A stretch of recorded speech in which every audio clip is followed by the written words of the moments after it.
Hello there, YouTube. It's your Bobby 3 back with another kicking manga review. I did say I wanted to do more manga, and I did say I wanted to do more Yu-Gi-Oh! He's the king of gays.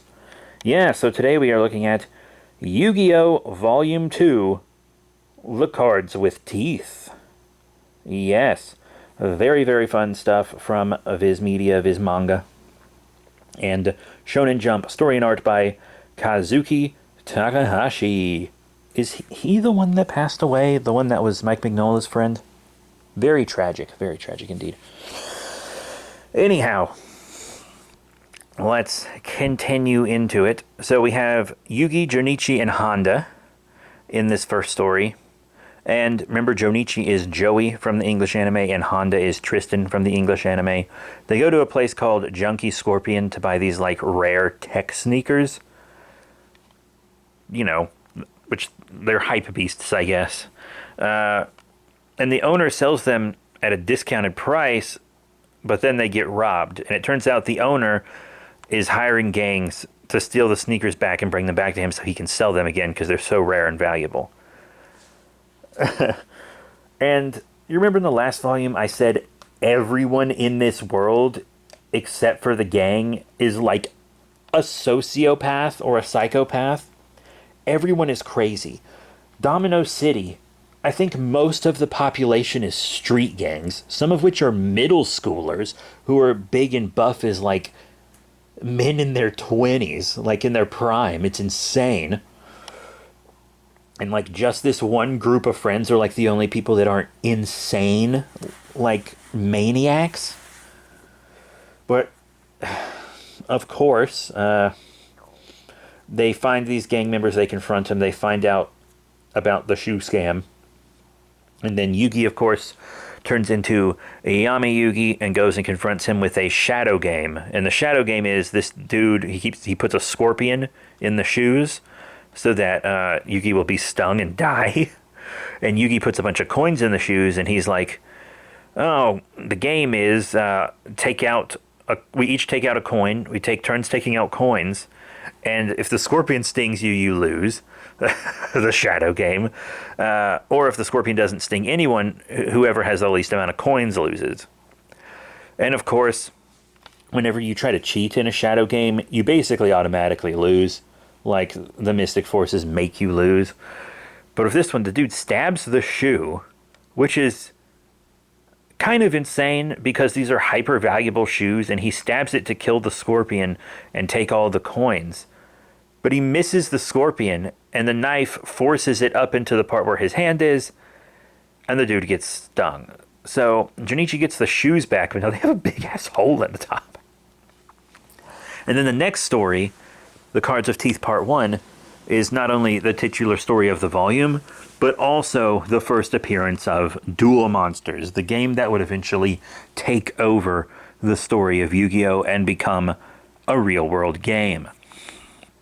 And we all know Duel Monsters and about Grandpa's Blue Eyes White Dragon, which Kaiba comes in to see, and he's like, yo, old man, I'll give you this big case of all of the rarest cards I have if you give me that Blue Eyes White Dragon. And he doesn't do it. So Kaiba eventually steals it from them and swaps it with a fake. And Yugi goes back to get it as regular Yugi, but then Yami Yugi goes to get it back. And he chooses to do it in a game of Duel Monsters. That's the shadow game. But when they play, the cards come to life. And unlike the anime, I will be comparing it to the English dub of the anime a lot from this point onward, probably, for all the reviews. But they have this shadow game before Kaiba ever invents the hologram simulators. And this shadow game where the monsters come to life is actually what inspires him to create the holograms. Because he's like, this is it. This is the high stakes, exciting, new kind of game I've been looking for. He's excited by the shadow game. And he's losing. And he never loses. You know, he's real insecure. And Kaiba in the anime, at least in the English dub, because I haven't watched Season 0, nor have I watched the Japanese anime, full disclosure, he's not a cheater. Like, I know everyone's like, oh, everyone cheats in the anime because they don't abide by the real world rules, but they're abiding by the rules of the anime. So they aren't technically cheating at all because they're abiding by the rules of their world. Kaiba and Mokuba both are huge cheats in the manga. Kaiba doesn't have Grandpa's Blue Eyes in his deck. He has it in his pocket, but he pulls it out of his pocket to play it and cheat in this game. But it does not work out for him because since they're in a shadow game, the decks are their souls. And since that's not his card, it's not part of his deck, his soul's not in it, so he can't use it. It just instantly like goes to the graveyard. And Yugi, of course, Monster Reborns the shit out of it, and the dragon will work with him because he's connected with his grandfather. And yeah, it's kind of bullshitty and ass-pully, but once again, in this world, that does kind of make sense with the things that have been set up. If you cheat in a shadow game, the universe is going to immediately go against you. It just is.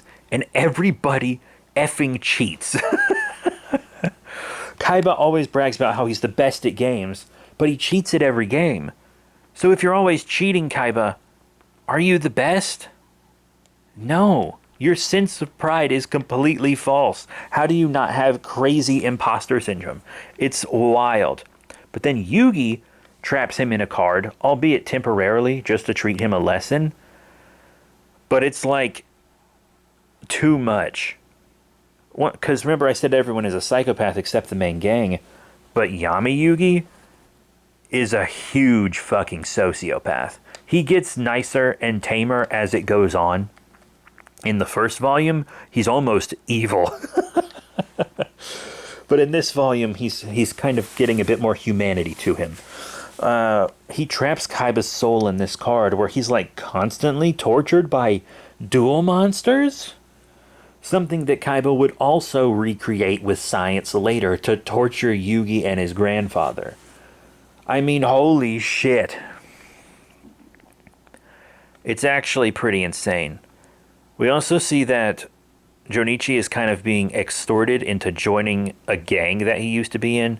He used to be in a gang because he went to a really rough school, and his dad is like this drunk who doesn't care about him and abuses him, turns out, which they kind of gloss over in an insane way.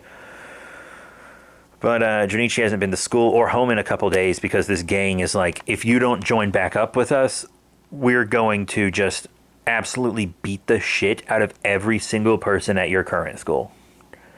Every single one. But they end up being shit out of Yugi anyway, and you know Junichi's very protective of him. So, that's not great. Also, so far in this volume, Anzu hasn't done much. She's mostly just around to be the girl of the group and often to be the one in trouble. There are stories where she pulls her weight, for sure, but sometimes she's not even written with the rest of the group in this volume. She's here with this one. Remember, Anzu is Taya. It's easy to remember her name for me because it's the same as a dinosaur I like. Anzu Wheelie.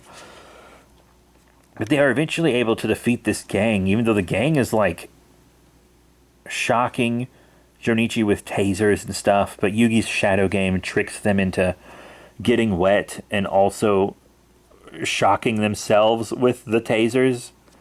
It's pretty insane. A lot of the shadow games really remind me of like JoJo's Bizarre Adventure kind of stuff. Like something that a Joestar would pull off. Some insane, clever trick that should never work but does. Like if you've read or watched JoJo and then you read this OG Yu-Gi-Oh manga, you'll be like, yeah, I can definitely see like JoJo influence in it, which I don't think is talked about enough. Then there's a story where an ancient Egyptian tomb is uncovered and it's put in a museum, and the museum director asks Yugi if he can put the Millennium Puzzle on display just for a day, and Yugi's like, okay, that's fine, if it'll help, you know, educate the masses about Egypt and stuff, that's fine. Which is very nice of Yugi. And this would have been a very cool thing if this was a normal museum curator. But no, he's a corrupt, black market dealing a sociopath whose plan is to not give the puzzle back to Yugi, but since it's one of the most valuable Egyptian artifacts in the world that Yugi just wears around casually, which baffles me. It should have baffled me as a kid, but it baffles me as an adult. One of the most valuable artifacts in the world. And it's solved, which is actually, in 3,000 years, no archaeologists or anything were able to solve it. It's priceless to archaeological study. And Yugi just wears it around as a necklace. But the guy is going to sell it on the black market. And he's being like, I'll just be able to pay off Yugi so he doesn't go to the police. And it's like, you don't know that, man. You really don't. You're taking an insane risk here.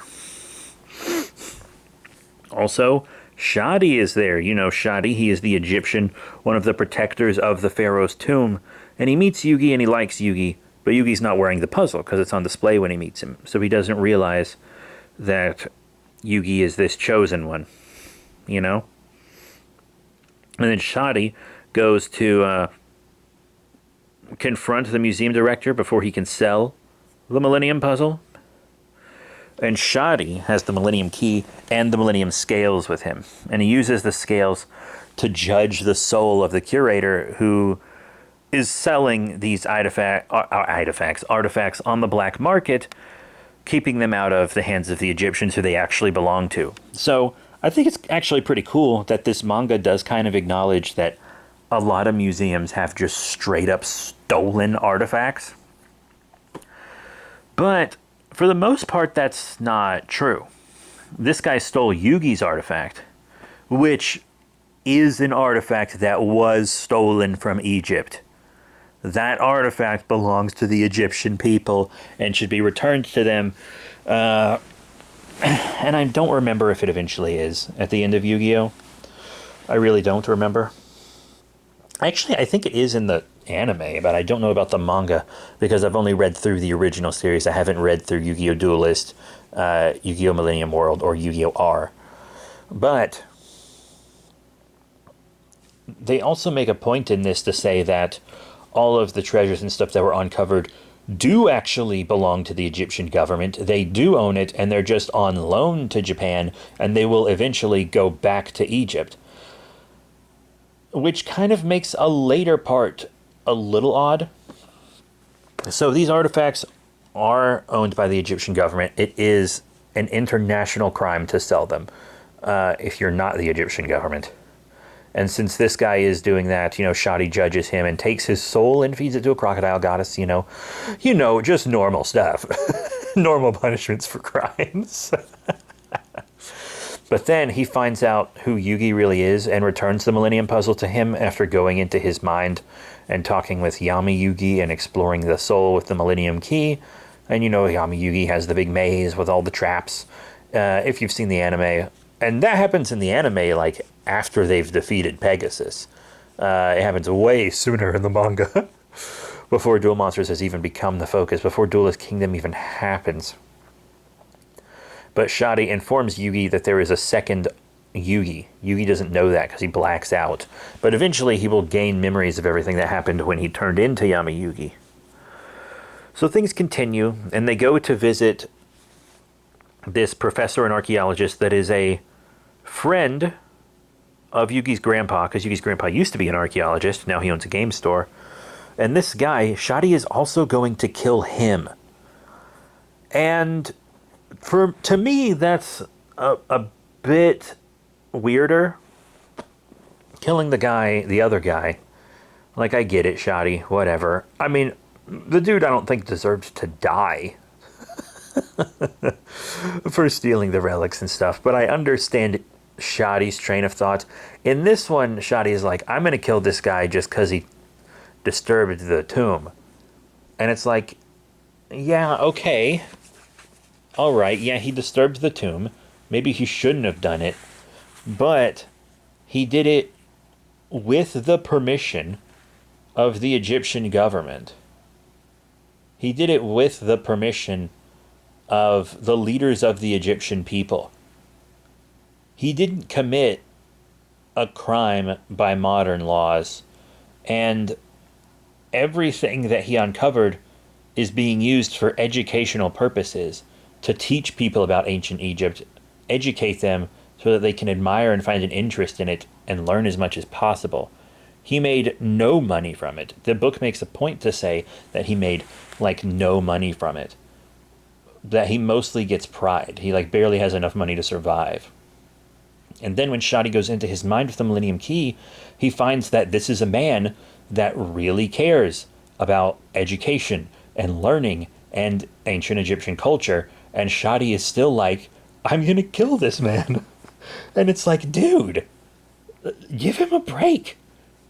He might have done something wrong from your opinion, but legally, he hasn't done anything wrong.